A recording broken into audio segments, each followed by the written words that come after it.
Ok. Eh bien, on y retourne. Pour ce deuxième discours, on va parler de nos sens et de l'influence de notre environnement sur la façon dont on le perçoit. Ça, c'est toujours la petite introduction. Au niveau du vocabulaire, c'est pas très compliqué. Il est plus court que l'autre. Je vais parler de stimuli sensoriels. Je vais évoquer quelques langues, dont l'Umpalu, le cantonais et le lao. Je vais parler du farsi aussi. Donc, ce sont toutes des langues. Je vais parler d'un article. Voilà, vous allez voir. Ça ne devrait pas être trop compliqué si je parle moins lentement. Si je parle plus lentement. Ok, donc c'est parti. On peut penser ce qu'on veut de Facebook, Instagram et compagnie, mais il faut quand même dire que nos amis virtuels sont une véritable source d'inspiration pendant cette période, avec toutes ces suggestions de lecture, recettes, bricolage et autres inspirations de décoration partagées sur ces plateformes. Et c'est justement le contenu d'un article partagé par une collègue interprète dont j'aimerais vous parler ce soir et vous faire un petit résumé, parce que on peut facilement faire le lien avec une difficulté ô combien connue et redoutée de tous les interprètes, c'est quand un concept existe dans une langue, mais pas dans un autre.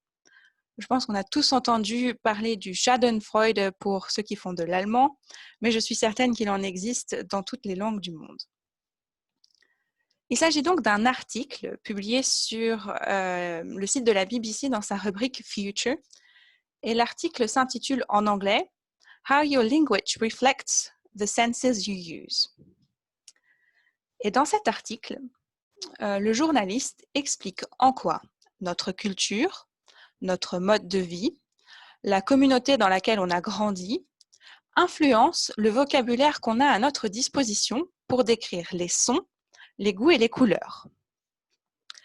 Et l'article va donc nous parler d'une expérience menée par des scientifiques, donc à la fois des neurologues et des spécialistes du langage, sur une vingtaine de langues parlées à travers les 5 continents.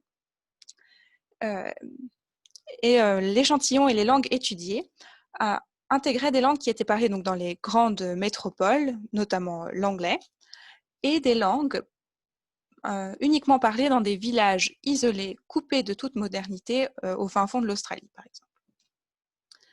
Les participants à cette étude ont dû décrire des stimuli sensoriels qui étaient présentés sous différentes formes. Ça pouvait être, par exemple, un carton coloré.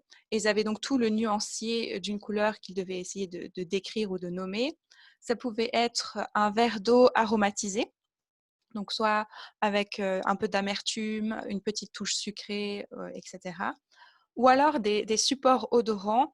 Et quand j'ai vu ce concept dans l'article, j'ai immédiatement pensé au loto des odeurs qu'on avait quand on était petit, donc ces petits supports d'odeur qu'on reniflait et on devait deviner l'odeur.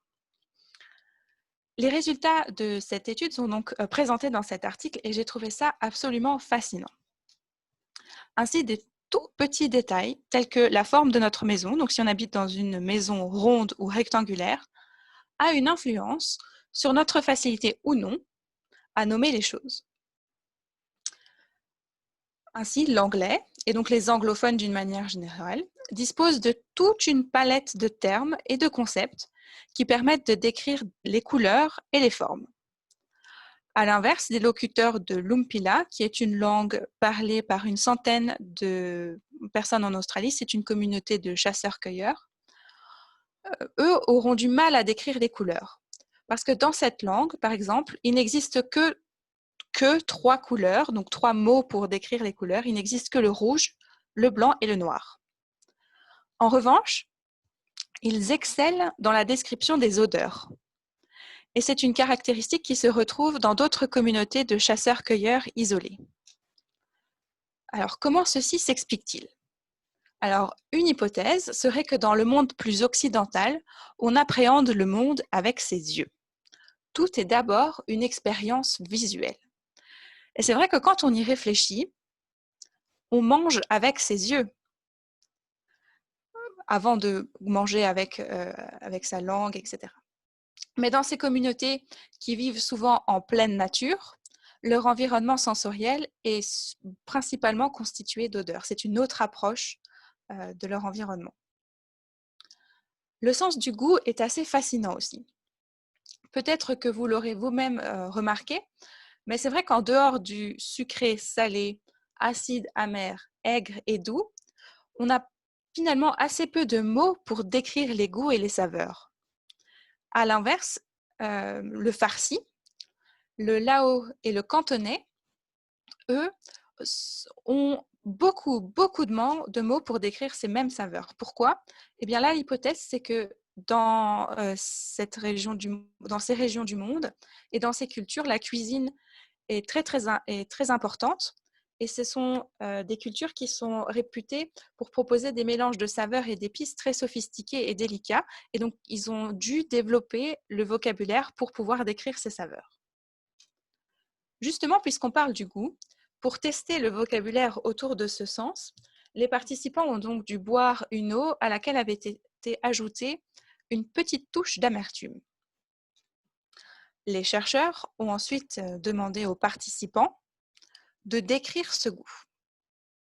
Et les chercheurs ont remarqué que chez les anglophones, par exemple, une grande confusion régnait parce qu'il n'y avait pas eu d'unanimité sur le qualificatif amer, ni même sur les autres goûts qui avaient été testés en fait. Très souvent, les concepts étaient confondus ou tout simplement inconnus des participants.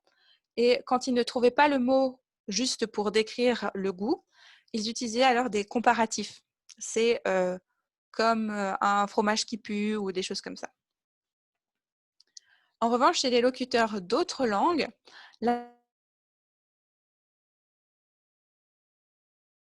c'est le fait d'associer un concept à un terme. Et donc, cette étude montre bien que le codage n'est absolument pas universel puisqu'il n'y a pas de correspondance nécessaire d'un côté d'une langue à l'autre. L'étude va même encore plus loin. Elle démontre également que dans les communautés où la musique a une place prépondérante, le vocabulaire pour décrire les sons est très riche aussi.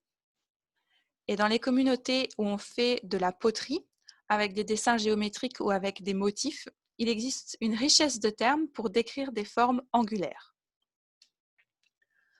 Bref, il s'agit d'un sujet absolument passionnant et dans cette période où nous passons énormément de temps devant nos écrans et dans le silence ou le murmure de nos podcasts, pourquoi ne pas étudier le farsi et ainsi pouvoir mieux décrire le mélange des saveurs qu'on maîtrise maintenant grâce à notre nouvelle compétence apprise pendant le confinement, la cuisine.